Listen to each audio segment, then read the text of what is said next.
So we're live. Welcome to this Q4 Inside FOM.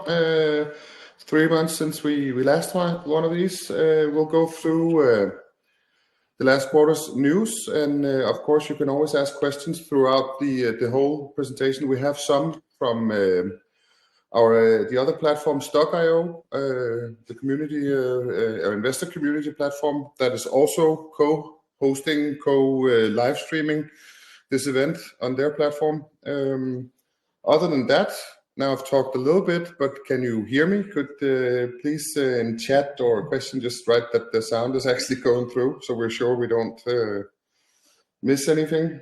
Other than that, I think, let's see if anybody... Yes, there's loud and clear, I get told. So on that note, I'm Anders Sølk. I'm the digital marketing manager here at FOM. Yeah. And this is Michael Stadi, our CEO, as Yes. you've seen and heard from before. So I will start the presentation and give you the honor of going through it. Yes, thanks, Anders. And Happy New Year, all of you. To start with, apologies if my voice is a bit rusty and if I might be coughing, but this time of year. And I think that we all have been a little sick over Christmas and New Year's. But we can start. And we are just continuing our tradition with this Inside FOM. We are publishing the last quarterly news and then quickly following up with a digital webinar where we are sort of elaborating on some of the stories, and it's an opportunity for your investors and other stakeholders to ask questions. Beginning, as you might have seen, we are entering another good year with a lot of positive elements that we would like to dig into. So starting off with, for us, what was the absolutely major news for our 2023, we managed to get additional funding raised from one of the largest institutional investors in Scandinavia. Two of them was ATP and BankInvest. And why is that? Well, the reason for that is that we have taken in a fairly small amount of capital when we got on the stock exchange and got listed back in 2020. We did another small round in 2022, and now we felt that this was the opportunity to take a larger amount of capital into the company. And we succeeded to do so, and naturally we will do our utmost to make sure that we will increase the valuation of the company and also the future growth potential. So that is what we will be working strongly for. We have had a few questions regarding this topic, and one of the questions that has come in relation to this is what the funds will be used for, what the proceeds will be used for. And there are three major things that the money will be used for. One is the innovation of future products. We think it's super important to maintain in the front line of our technology and be among the leading companies. We would like to continue to grow the organization. As you have seen on some of the last slides, we have doubled the organization from the beginning of 2023 until the end. We will continue to grow the organization, probably not double that, but continue to grow the organization, and also to improve the stock and have machines on the shelf and on the stock for immediate delivery. So these are the three major elements that the funds will be used for, and to have a stronger balance sheet. Then we have also received questions, actually two questions regarding this topic from Stock.io. One of them is that if we can provide a plan or vision, a strategy. I think that this session will probably be too short to elaborate on a bigger plan and vision, other than we will continue to work within the area. We will continue to focus on the three geographical regions. That is US and North America, it's Europe, and it's Asia. Just continue what we do, and hopefully with an even stronger pace than what we have been doing previously. And last but not least, we have a question where an investor or a stakeholder is congratulating us about this funding deal and is asking about if this would change any of the markets that we are looking into, and that won't be changed. As I mentioned before, geographic-wise, this would be completely the same, and we will still focus on solar and batteries, so energy harvesting and energy storage. So that is still unchanged, and we will continue to focus on these two areas. Before you continue, there's one more, and please interrupt, or I will interrupt Michael during this session. If you have questions, just type them in the bottom of the screen in chat or questions. But there's one coming in, is when do you expect to go on the main market now that it was postponed because of, that's a question that we have received a lot of times during the last few weeks. I won't be able to, simply because I can't, and we haven't decided that, but in sort of cooperation with the investor consortium, we have decided that we will stay a little bit longer on the Nasdaq First North platform. We will grow the company stronger and bigger in terms of turnover, revenue, organization, and then we will relook at it. So it's not because that we have discarded this opportunity. We have just decided that the timing is not now, but at some point in the future. And that is, I think, the closest that we can get, simply because we haven't set a specific date or a target. Okay. I think that covered this one. We'll continue to the next topic on from our newsletter, which is the patent trademark. Yeah, it's also mentioned a few times before that we don't have a patent, or we don't hold a patent for the slot die coding in itself. So what we can do is that we can try to apply for process patents, meaning that if we do things in a certain way, then we can apply for process patent. And we have done so, and have received a Danish patent for the Danish Patent and Trademark Office, and that happened back in the end of last year. We had a question relation to that, about this new patent, if that means if we're changing directions, and the question or the answer to that is again, absolutely not. We believe that solar is very interesting to us, batteries at the same, but we also see a semiconductor industry using the same wafers, the same type of cells as you do in some of the other core sort of strategic areas. So for us, there's no big difference, so it won't change anything. We have just decided that we think that we can have an even stronger case if we have process patents on what we do. The problem about patents is that you also need to defend them, and it's very costly to get and to maintain. So that is sort of the flip side or the backside of issuing patents.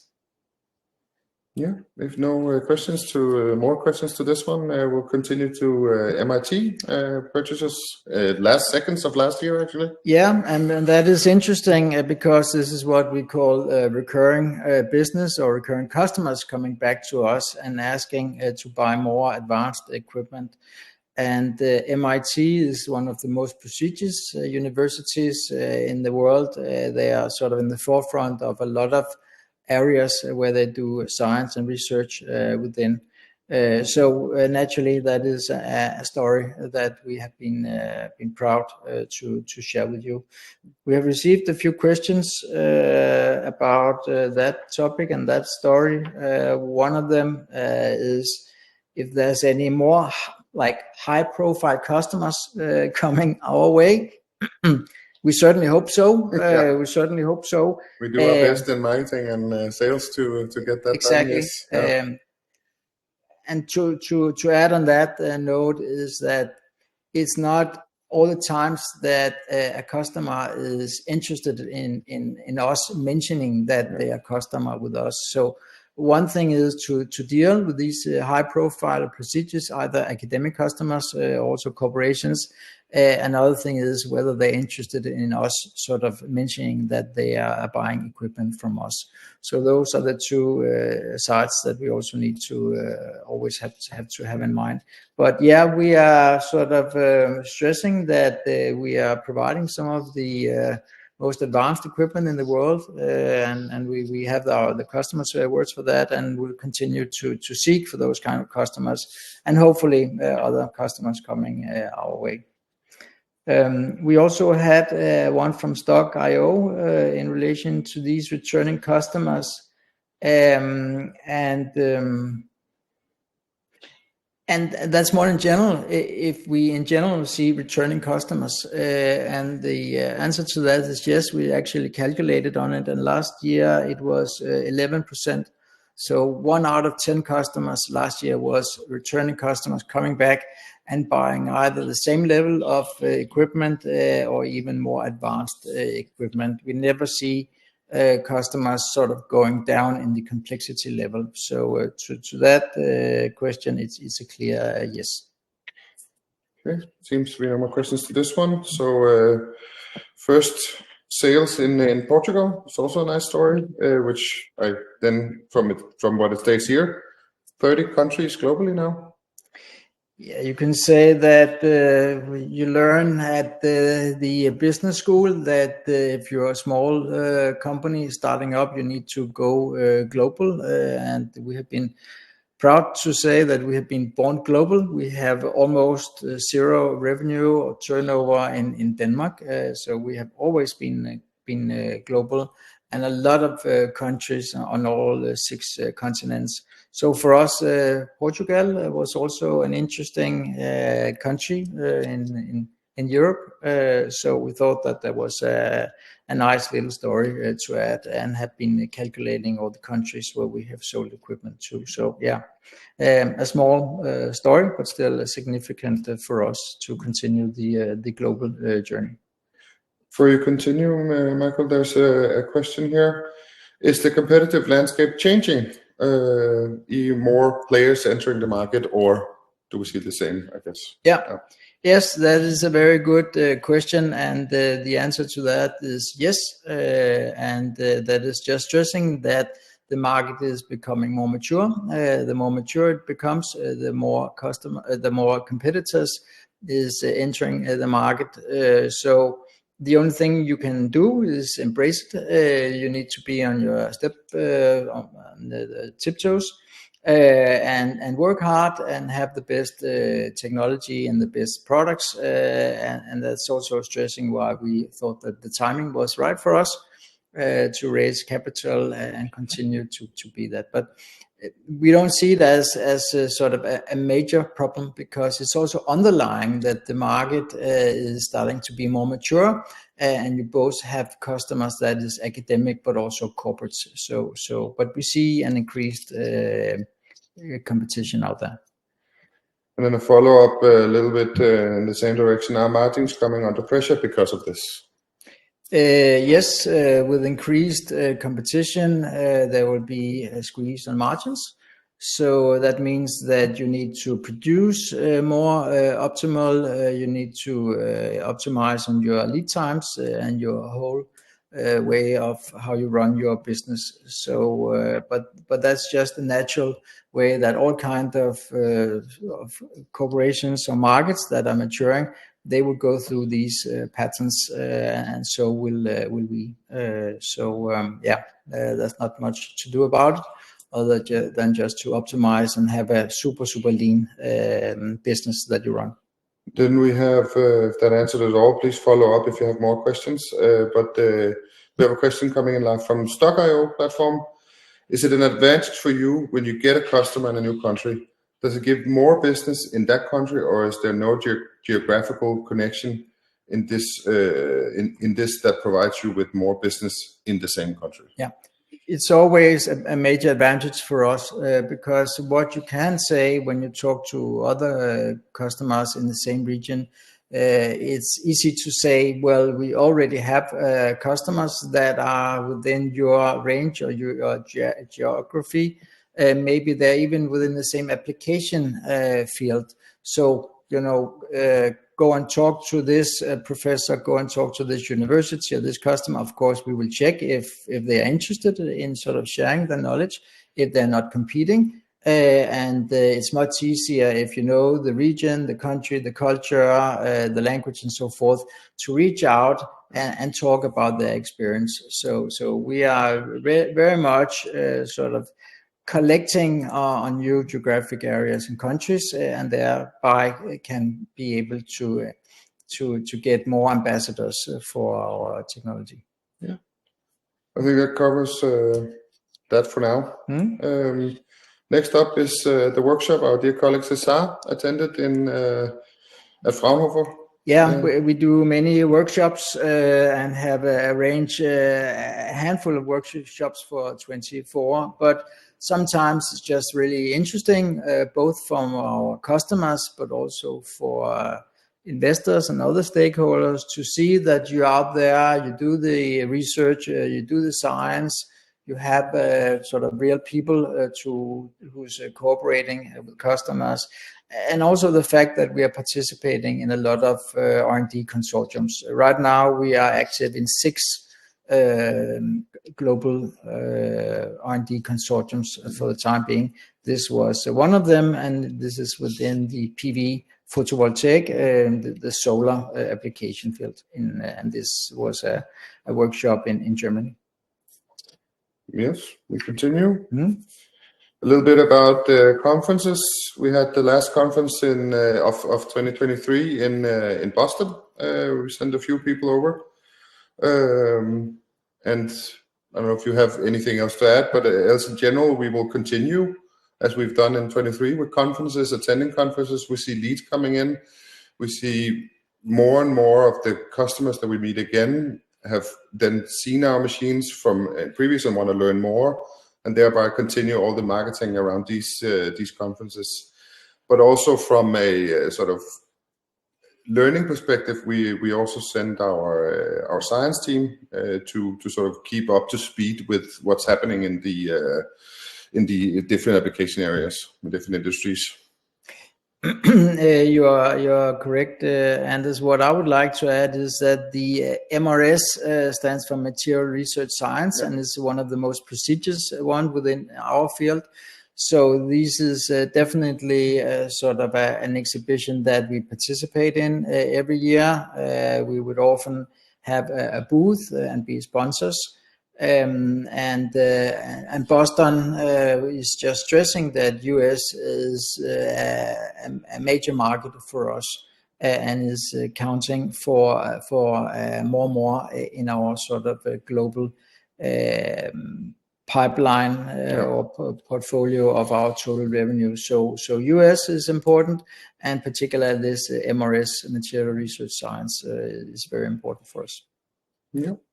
We'll continue to a little bit more of an internal, but also, of course, swapping into the environmental. Exactly, down to earth again. But sometimes it's also interesting to look at the small things that matters. Is sort of not a secret that we care about ESG. We have issued our first ESG initiative publication that was last year. It will be follow up with the new ESG report. So for the first time, we would have our real ESG report. It will be published alongside our annual report in a month from now, approximately. And looking at every single aspect of the ESG. In this case, it's sustainable packaging and so forth. So it's a very good example of what our team also is looking into. Yeah, we have before we go on to the last bit, we had a question actually beforehand that was related to our guidance.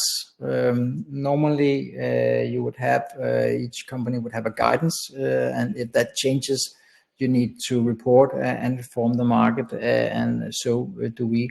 The formal rules is that before you are publishing your annual report for the last financial year, you would need to issue a guidance for the next financial year. and that would mean that we will formally have to issue a guidance for our 2024. We are following the calendar year, and we would be doing that by the end of February and beginning of March. So before that, we would issue the guidance, financial guidance in terms of revenue and EBITDA for 2024. I don't think we'll wait that long, so expect our guidance most likely to be issued maybe in the beginning of February. That would be my best guess. Cool. Then we continue to 5 of our new colleagues. Yes.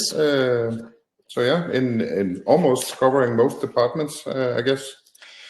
Yeah, one of the questions that I have received many times last year, if there was a specific department that we are ramping up on, and it's not.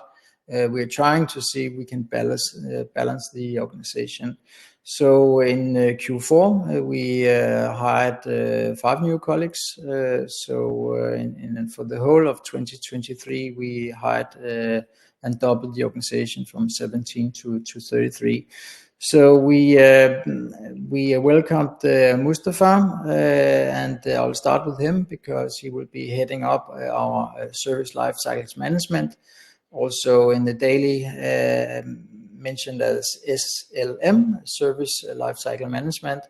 And then also on logistics, we have strengthened our finance team, and also on the customer management side, and also in the engineering team. So across all levels in the organization. I have noted here that we had a question, and the question was in relation to the service lifecycle management department, if we have started to see any traction on leads and revenue related to this service after sales. And the answer to that is yes.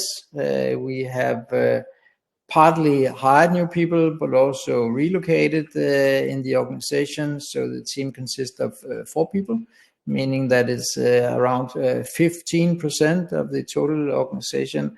And that is because that we see a major potential within additional revenue, after sales, good service, helping the customers. Often there's nothing wrong with our technology and equipment, but we need to advise them to get started. We can sell services, we can sell training, and simply sell sort of know-how and knowledge. So that whole part we is expecting a lot of in terms of revenue and after sales and improved service. So and we know it from ourselves. If you have been treated well in a shop, you went maybe to buy some fashion clothes, whatever. And if you have a good experience, you would often come back, same with restaurants and so forth. So service is a major sort of focus areas for us. And not only to create ambassadors, but simply also to increase revenue, earnings, and so forth. Then I think we're at the end of the news that we had to share in our Q4 newsletter. If you have any follow-up questions, I can see one came in while I was talking here, so let's jump to that one.